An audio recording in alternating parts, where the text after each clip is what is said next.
Welcome back to Deck Tech for Decks. I'm your host Caleb. Today we are going over 10 EDH staples that you guys should buy right now. These are very powerful cards that used to hold insane price tags that are now pretty cheap. Again guys, no speculation. If you have a deck, go ahead and buy it, put it in your deck, but don't go off and buy 100 copies of these cards waiting for their price to spike. These cards could get reprinted at any time and you will just lose a ton of money. So let's get right into it. After you guys click on that whatnot link and claim your free $15. That'll help you buy the majority of the cards on this list. Additionally, you guys can get 10% off all of your Solarian library proxies whenever you use code DECKTECH4DECKS. And last but not least, if you guys would like, comment, and subscribe, I really appreciate it. It helps show my appreciation. I will be replying to all the comments in this comment section down below. Now let's get into these cards. Alright, let's talk about our first creature today, which is Overlord of the Floodpits. This guy is 5 CMC, but you can cast him for his impending cost for 3 CMC. This means he'll enter the battlefield with 4 impending counters on them. You remove one each turn, and whenever they're all removed, he's just going to be a normal creature, or just hardcast this guy for 5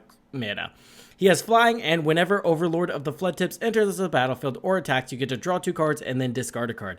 I love this guy in my enchantment strategies or even my reanimator strategies, and sometimes those guys kind of fit in the same deck. This guy's amazing at card advantage, and he's amazing at getting those 8 CMC creatures out of your hand and into the graveyard. That way you can reanimate them. The other card we're going to talk about today oh, I don't know if I said it, but this guy was $6 and now he's $2.39, which is pretty good. The next card we're going to talk about is Filter Out. This card's just criminally underrated. It used to be $1, now it's budget at 15 cents, which is insane. It's 3 mana and says return all non-creature, non-land permanents to their owner's hand. So I would play these in your heavy creature strategies, notably your Simic decks, right? That just want to put a ton of creatures on the battlefield, and then you can basically reset the enchantment and the artifact players back to the Stone Age while you're basically unaffected. And again, we're in probably something Simic here, so your creatures are most likely going to be the biggest on the board. Another card I want to kind of speculate on, but it's also just a solid pickup right now, is Ichormoon Gauntlet. This is a 3 CMC artifact that says planeswalkers you control have 0 proliferate, or you can activate them for -12 and take an extra turn after this one. And that's normally where people stop reading this card, but if you go on to read, it says whenever you cast a non-creature spell, choose a counter on target permanent. Put an additional counter of that kind on that permanent. This is going to be amazing for Edge of Eternities. Again, this card was released at $20 and you can now pick it up for $3.65, which is really good on its own. And then I do see this card increasing a little bit if we get a blue commander that cares about those vehicles and we want to put counters on those vehicles. So again, I just think it's a solid pickup overall, and I do think if you want to build into the Edge of Eternity commanders, this thing is going to go up in price and just be useful overall, right? Coastal Piracy is solid here. It's 4 CMC. It's historically been the most expensive of these effects. Whenever a creature you control deals combat damage to an opponent, you may draw a card. But recently it's gotten reprinted, so instead of $6, it's going to be 88 cents. So got something in my throat. Sorry, guys. So it's extremely budget right now. I would recommend picking it up.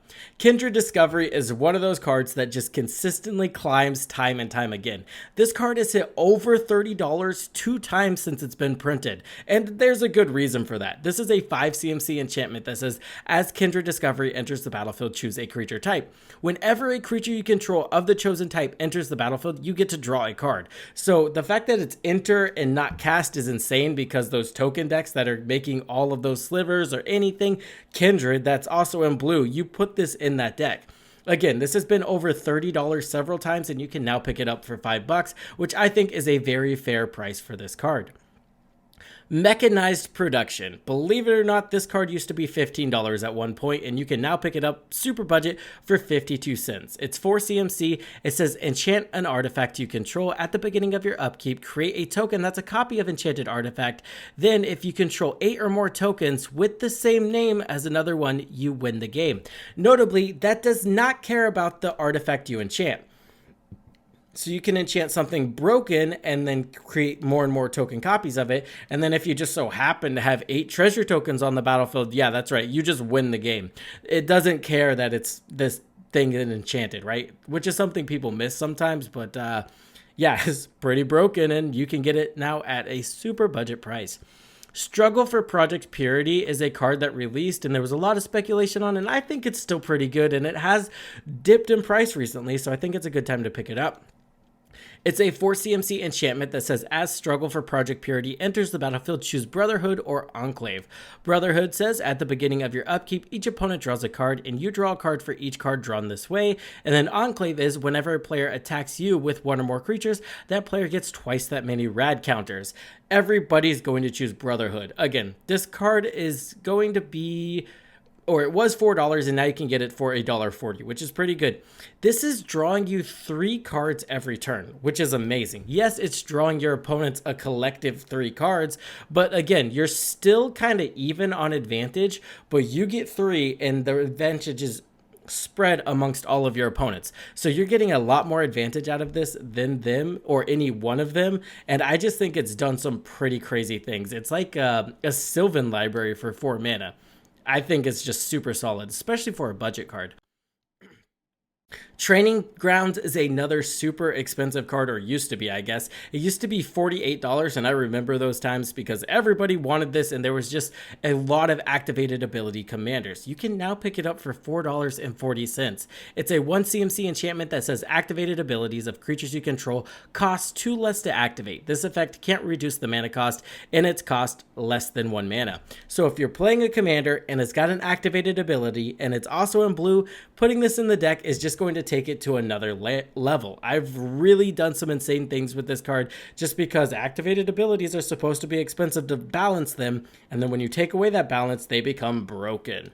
Virtue of Knowledge, again, this is a card that when it released was like $8, and you can pick it up now for $2.45 now that the hype has died down a little bit. This is a 5 CMC enchantment that does have an adventure version, so you can cast it for an instant adventure that says copy target activated or triggered ability you control. You may choose new targets for that copy.